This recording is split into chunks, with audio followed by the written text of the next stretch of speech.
Nothing but power moves in today's videos. We'll be covering the best ways I've learned to save a ton of money on homebrewing. Money management IPA. Oh, I know there's a million tips and tricks out there. How to make your own sparge arms. You don't have to spend money on one of these. Sure, we all know not to buy a keg grater, but to make your own. But these are the things I've learned over the years that you cannot Google. I mean, you could, but I don't know. You're already here. But this video will change your brewing life because today we're talking about the Konami codes of homebrewing. It's not the recipes that are expensive for us homebrewers, but rather the equipment. There's a lot of stuff out there that will cost you an arm and a nutsack, so we're gonna go against the grain. Today we're keeping our wallets happy, so without further ado, let's save some money, fasten your seatbelt, hold on to your titties, and let's roll. Number 5, create your own giant brew system from a commercial keg. See, 10+ gallon systems are extremely expensive. Back in the day, we used to call them kegels. You can still call them that, but we use them for 3-tier systems. Not a lot of people do that anymore, but you can also use them for an all-in-one system, such as brewing a bag. You just gotta cut out the hole big enough so you can put a grain basket in there and you're good to go. Pull the grain basket out and rest it on an oven rack and you're cooking with grease. Gotta get a keg though, don't steal it unless you're doing a sketch with buddies. Nothing pisses off the beer gods more than stealing an empty shell. I'm gonna know too.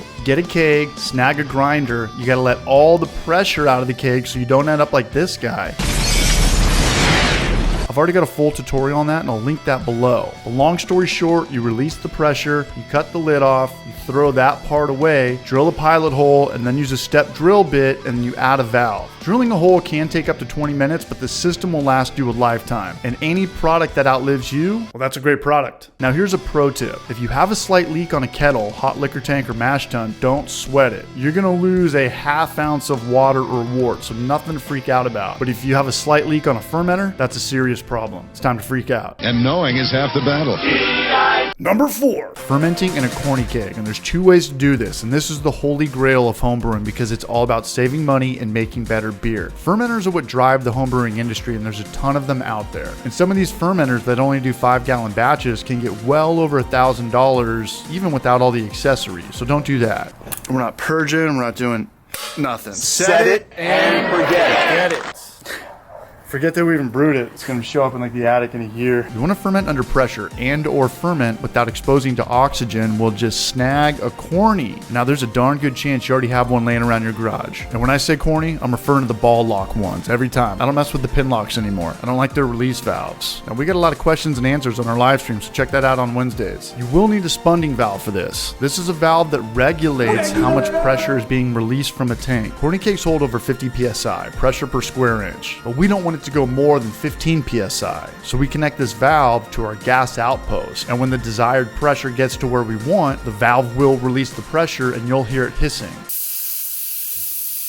Now you can buy a spunding valve for about 50 bucks, but who on God's earth has 50 bucks? So I make them myself for about half the price. Check out that video in the description if you want to see all the parts. And if you want to ferment under pressure without having all the yeast and the trub at the bottom of the keg, then rack it into another corny keg using a jumper cable. Connect it to beer line to beer line. I have a whole dip tube dedicated to this, which means I cut off about 1 inch so it's not transferring the stuff all over at the bottom. And shout out to Brewlosophy for teaching me this trick. I owe you a beer, Marshall. And let me know in the comment section, what's your credit score? Number 3, this is a big one. Sinky to corny conversion, or commercial to homebrewing conversion. And I didn't learn about this power move until late in the game. See, finding a 10-gallon corny keg on Craigslist, OfferUp, or Facebook is almost impossible. And I live in a small city, so it's not even worth searching. 10-gallon corny kegs are the Mickey Mantle rookie cards of the homebrew world. Sure, you can buy one for about 200 bucks, 250 bucks. But I'm not going to. But if you ever see one on Craigslist under 100 bucks, buy it that second. Or you can do it this way. You got to get another commercial keg, and I can't stress this enough. Don't mess with kegs until you are sure the pressure's been released. Best course of action is to connect a party tap to it and dispose all the liquid and gas, but I let mine to a buddy and I never got it back.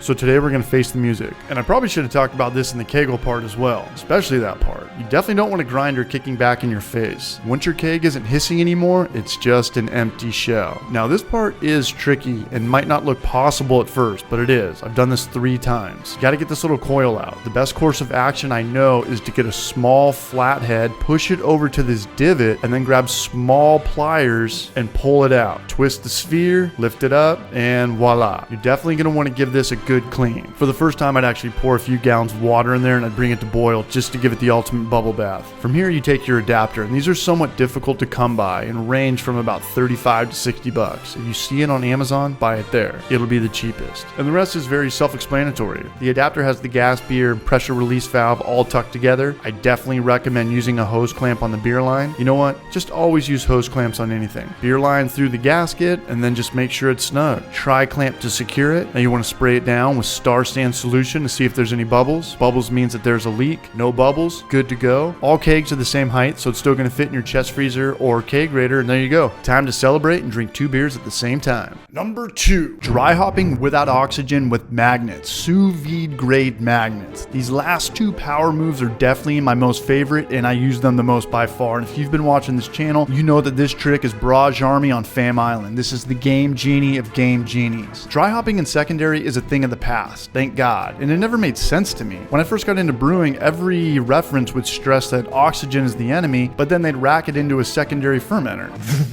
So innovation came into play, but the stuff coming out was just too expensive, and it wasn't universal. So one day I was making sous vide and I thought, if this is food grade and it touches my meat, why can't it work in my beer? And it's worked great ever since. So I bought some more off Amazon and they worked perfectly. I've used them on corny kegs, anvil lids, plastic lids. So if your fermenter lid isn't too rounded like a globe, this should work for you. And if I want to dry hop with more than 1.5 ounces, I just get another set of magnets to support the weight. Don't ever say I didn't do anything for you, and buy some merch. Number 1, making your own fermenters for $7. This is the best trick I've ever learned in home brewing by so far. Go to Home Depot and go down the paint aisle. I know they got the orange Homer buckets on every corner, but down the paint aisle, you'll see food grade buckets for a few bucks. You can score spigots on Amazon for dirt cheap. The plastic fermenter myths are just a thing of the past. They used to scare us back in the day, but they were just filling pages and books to sell us. Trust me, I've done over 100 batches with plastic, and I started to do so when I noticed commercial brewers were using them for their pilot batches. Grab a drill, now drill a pilot hole big enough for a step drill bit to get in there. The step drill bit will create a smooth circle, and that's pretty much it. And one thing I forgot to mention in the Kegel video was to go weldless with everything. Everybody had welded systems back in the day, and they didn't do anything except jack up the price significantly. If you're using quite yeast for a 3-day fermentation, you don't want to spend $500 on a fermenter that looks like R2-D2. Plastic fermenters are easy to clean, they don't break like glass. Glass is trash, never brew with glass fermenters. Don't even get me started on glass, I hate glass with all my heart. If you